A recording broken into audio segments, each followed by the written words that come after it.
Tantor Audio, a division of Recorded Books, presents Bones, Inside and Out, by Roy A. Meals, M.D., narrated by L.J. Ganser. Introduction. Consider the shortcomings of everyday building materials. Mud mushes. When it dries out, it crumbles. Limestone, granite, concrete, brick, and china don't crumble, but they are brittle, and their weight and bulk limit their usefulness for building, especially for things that are supposed to move. Metal makes for lighter construction, and if you bend metal a bit, it springs back, which is usually fine. But bend metal some more, and it stays bent, which can be bad. Plastics are environmentally unfriendly. Wood is good because it is a bit flexible, easy to join, relatively lightweight, and biodegradable, but it can rot or burn. Other building materials, used by living organisms, also have their shortcomings. Shells are heavy, which makes it difficult for snails and clams to move quickly. Lobsters are fast, and beetles can even fly. But their thin, lightweight, crunchy exterior support system needs to be vacated and replaced periodically in order for the owner to grow. All this leads to bone. Not only is bone manufactured on-site, it is also lightweight, durable, and responsive to changing conditions.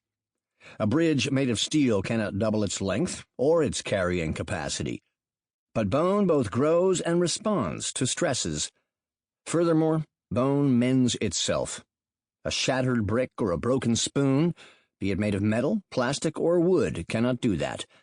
Not only is bone the world's best structural support, it is also the world's largest import-export bank, a repository of vital elements, especially calcium, on which our lives depend.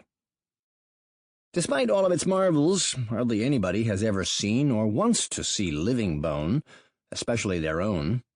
So bone, regardless of its superlative features, lives in seclusion and does not get the respect it deserves. For example, what image pops into your mind when you think of bone?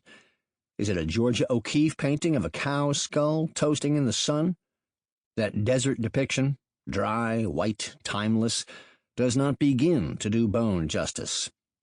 Furthermore, annoyance and even disdain for bone arise when one tries to get that last morsel of meat off a rack of lamb, or a beef T-bone. Rushing toward dessert, you probably have never paused to marvel at that ring of bone centered in your ham steak, to understand why drumsticks are thicker at the ends than in the middle, or to ponder why some fish bones are rubbery and wishbones are brittle. Cynics who remain unconvinced that bone is the best building material may even ask, if bones are all that great, why don't snails have any? Or bees? I will answer these questions and many more as the story of bone unfolds. Although bone is ubiquitous and versatile, it is rarely seen in its living state, and hence it is a bit mysterious. Then, after this marvelous mystery material has finished serving and protecting its original owner, it reveals itself in myriad places and for myriad purposes, sometimes hundreds of millions of years later. Bone has much to teach us about Earth's history and the course of animal life on the planet. Additionally, from the dawn of civilization, humankind has repurposed bone to serve and protect, even to amuse and inspire. Bone's durability and ubiquity make its revealed state as interesting as its concealed state. By the end of the book, you'll be convinced that it is the world's best building material. Part 1. Bone Concealed. Chapter 1. Bone's Unique Composition and Varied Structure. The prominent Greek physician and philosopher Galen wrote that bone, because of its pale color, was made of sperm. 1,000 years later, Avicenna, a Persian astronomer, physician, and prolific writer, thought that bone was made of earth because it was cold and dry. Now, another 1,000 years later, different notions prevail. Avicenna did, however, note that the best way to understand the skeleton was to separate it from the rest of the body, which is still good advice. To get to know bone, we should separate it down to its organic chemistry. 5 carbon atoms can combine with 1 each of oxygen and nitrogen, along with several of hydrogen, to make proline, an amino acid. Amino acids are the essential building blocks of life, and humans both make proline from scratch and break it down by digesting proteins. Certain cells then assemble a proline-rich mix of amino acids into a chain to make a molecule of collagen, which is the most common protein in our bodies. The strand at this point faintly resembles an ultramicroscopic strand of limp spaghetti. An extra hydrogen and oxygen atom then attach to many of the proline molecules. This causes the chain to kink sharply at regular intervals, and it now looks more like a minuscule piece of corkscrew pasta. 3 of these corkscrews nest together to form a collagen molecule, which even at this super submicroscopic level is strong and stable because the nooks in one strand nest into the crannies of the adjacent ones.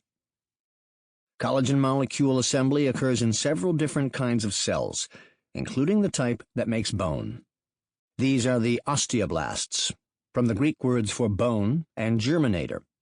After forming a collagen molecule, the osteoblast pushes this chemical-mechanical wonder through its cell membrane, out into the minute space between the cells.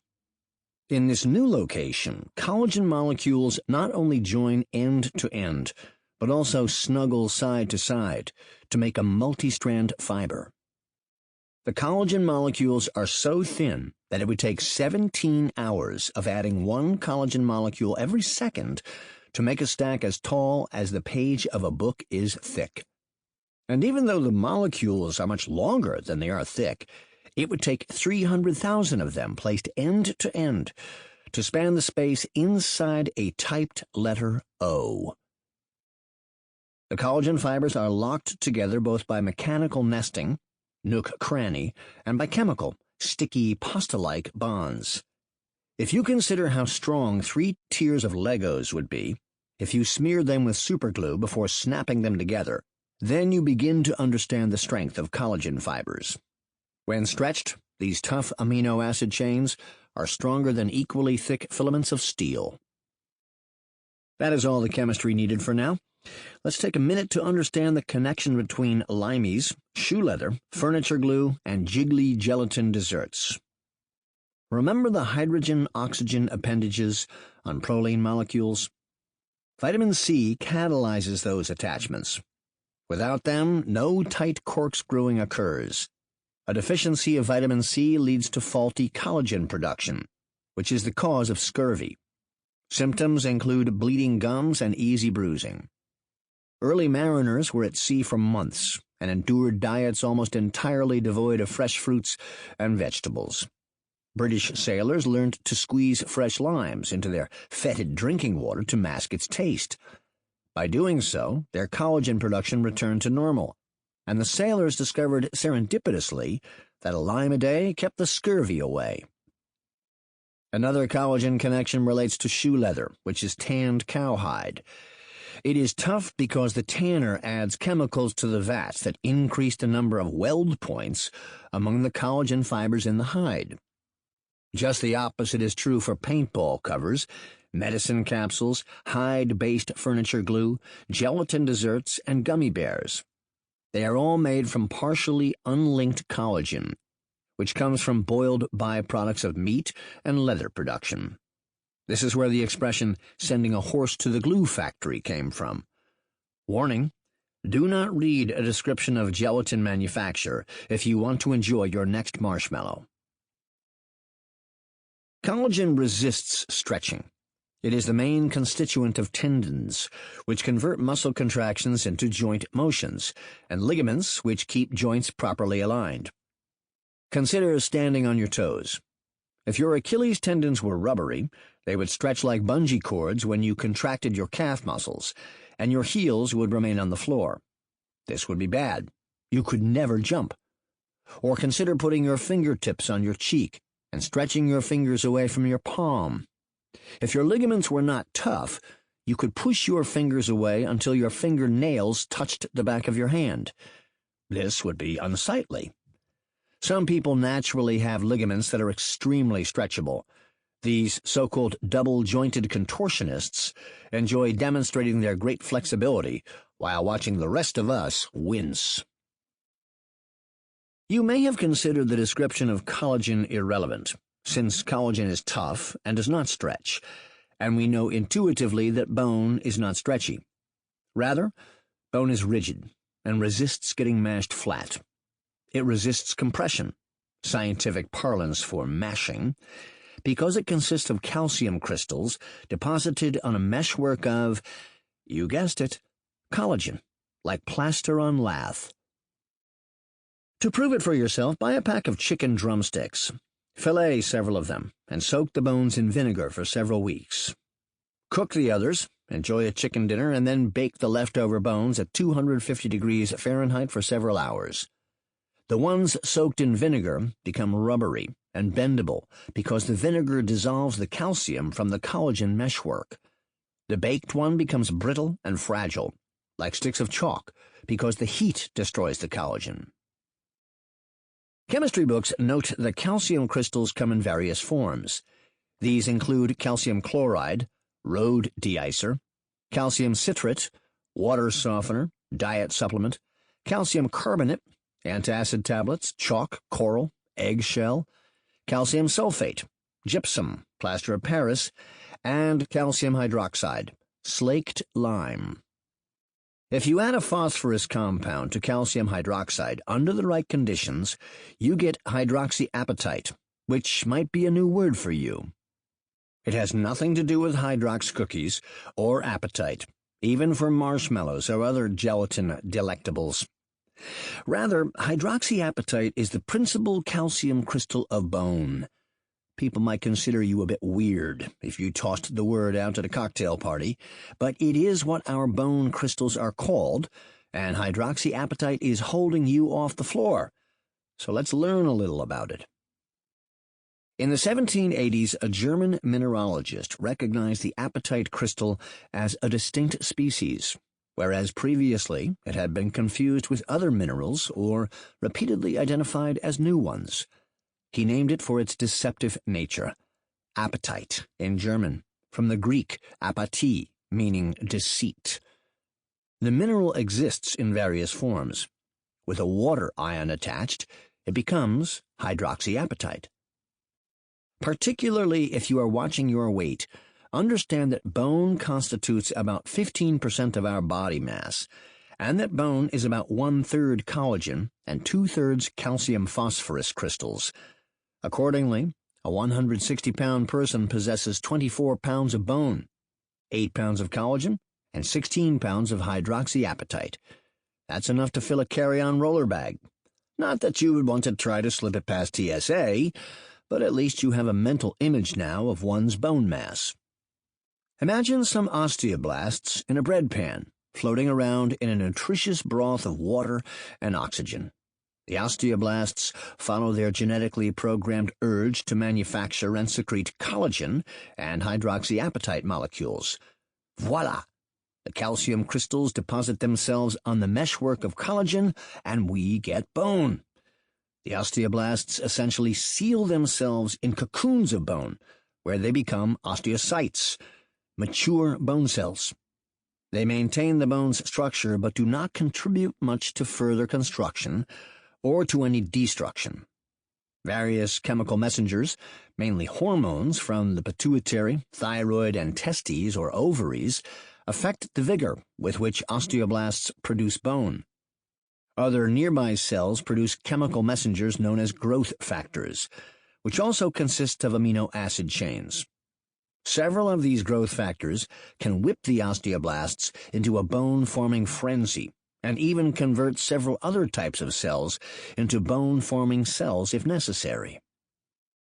When enough osteoblasts have done their job encasing themselves next to one another in cocoons of collagen-reinforced hydroxyapatite, the nutritional broth in the bread pan turns rock solid.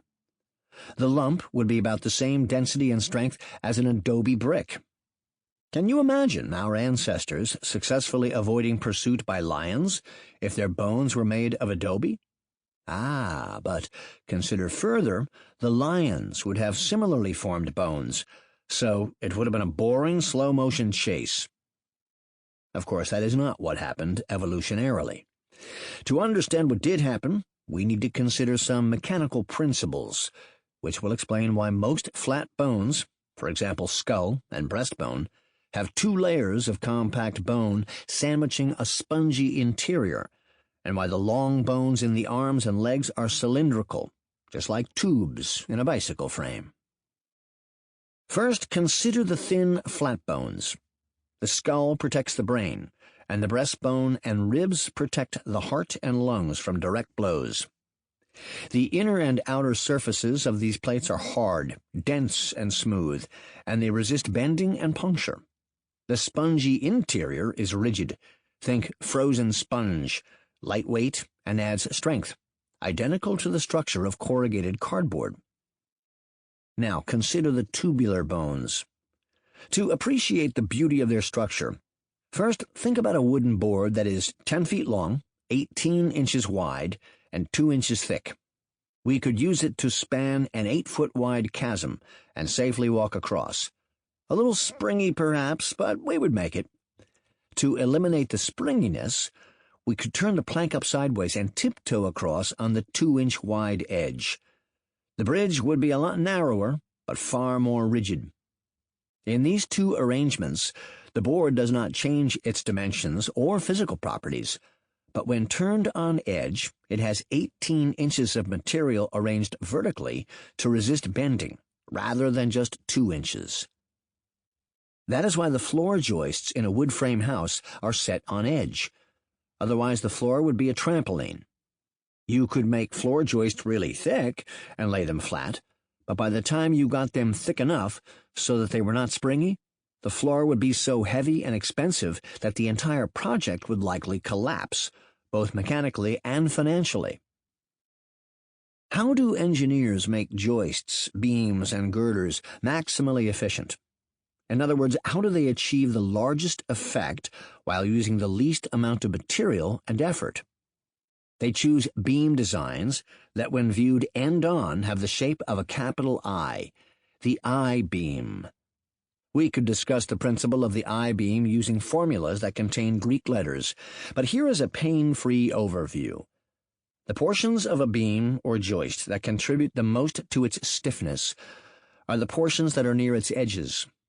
For example, you could start with a rectangular beam and remove much of the material that is on its sides. The beam would maintain most of its original strength, but with greatly reduced weight and cost. The good news about an I-beam is that it efficiently resists bending from top-down forces. The bad news is that it is not particularly strong in resisting side-to-side forces or twisting forces. A beam equally resistant to forces from the top and side would look something like a skinny iron cross. This beam, however, would still be weak when resisting forces applied obliquely from the 2, 5, 8, or 11 o'clock positions. To resist forces coming from any direction, the beam would have to be a composite of numerous I-beams arranged in a circle. If the outer flanges of each portion of the composite beam became joined together, the middle portions could be removed without greatly weakening the structure. What's left?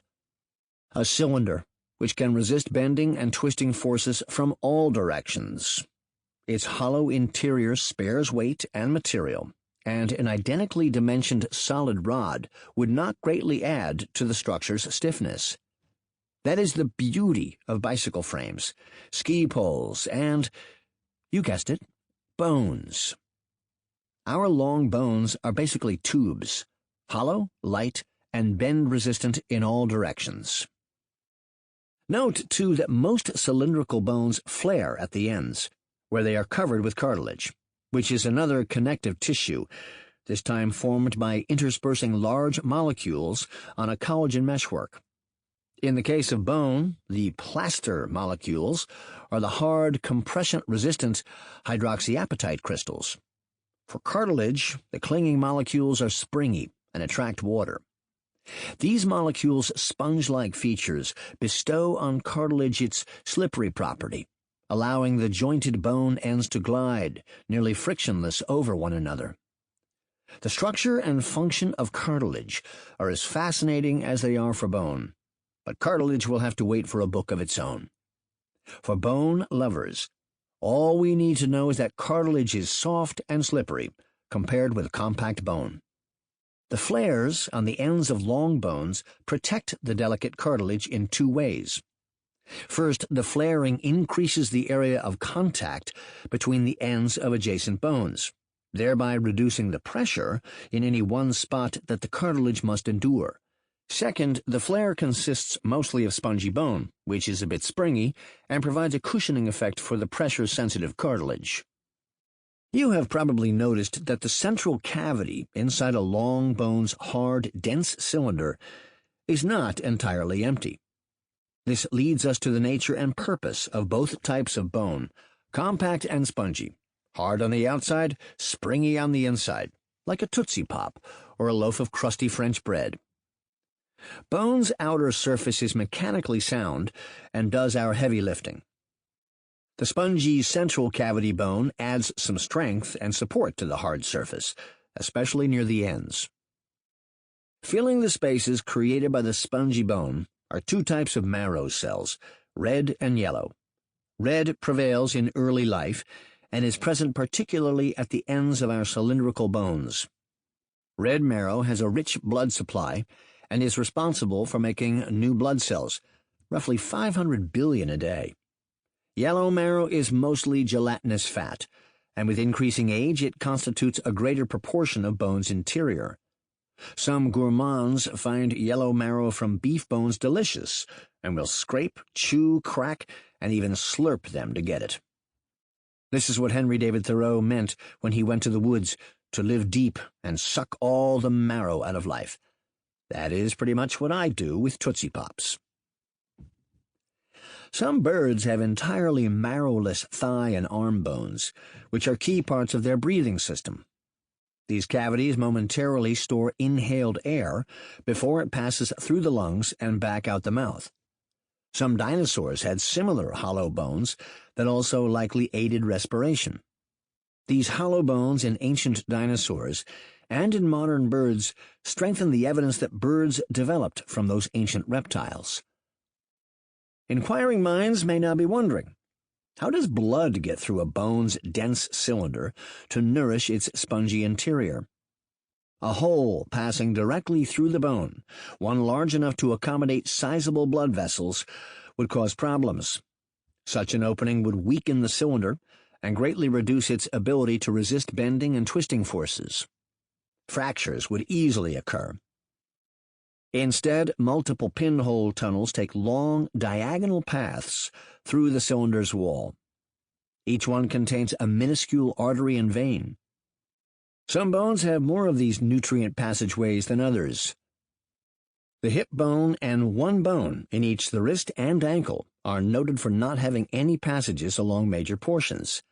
This makes healing fractures in those regions problematic because the supply lines for delivering the building materials are limited.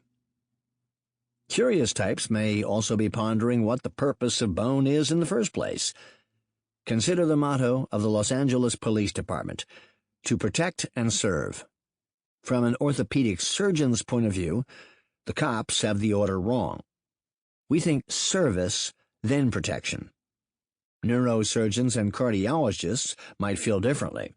Your skull protects your brain, and your ribs and breastbone protect other assorted innards. But the really great bones, the ones whose well-being orthopedists oversee, are the service providers: spine, pelvis, limbs. Each bone's unique shape allows it to provide service, and in some instances, protection as well. Size aside, there are remarkable similarities between the shapes of analogous bones in most mammals, birds, and even dinosaurs. Take, for example, an elephant's shin bone and a chicken's corresponding drumstick bone. Each is relatively narrow in the middle and flares out at both ends to contribute to the knee and ankle joints. The broad ends serve to widely disperse weight-bearing forces and also provide adequate surface area for attachment of ligaments, which prevent the joints from flopping around. If someone were to ask you how many bones there are in the human body, please do not blurt out 206. Though 206 is the widely accepted number, in reality, the answer is complicated. Consider first that humans vary from one another in facial features, hair color, height, and shoe size. Similar variations also exist beneath the skin. Nerves, tendons, arteries, and bones all have their unique arrangements. Their precise location and size inside my body say little about their precise arrangement in yours. To solve the bone count riddle, we have to address 5 key questions: who, what, when, where, why. First, who is counting? A paleontologist brushing sand off long-buried fossils may miss some tiny bones. These include sesamoids, which are small bones embedded in tendons and found adjacent to joints throughout the body. Sesamoids, so named because they resemble sesame seeds, though in humans they are larger, more like the size of capers, help to distribute pressure evenly as we grip objects with our hands and bear weight on our feet. Some people do not have any sesamoid bones in their hands or feet, yet they manage as well as those who have 20. Consequently, we call these bones accessories. You may want to include at least some of them in your count. Next, what counts as a bone? The kneecap is a giant sesamoid. It is always included in the favored 206. So is a pea-sized wrist bone.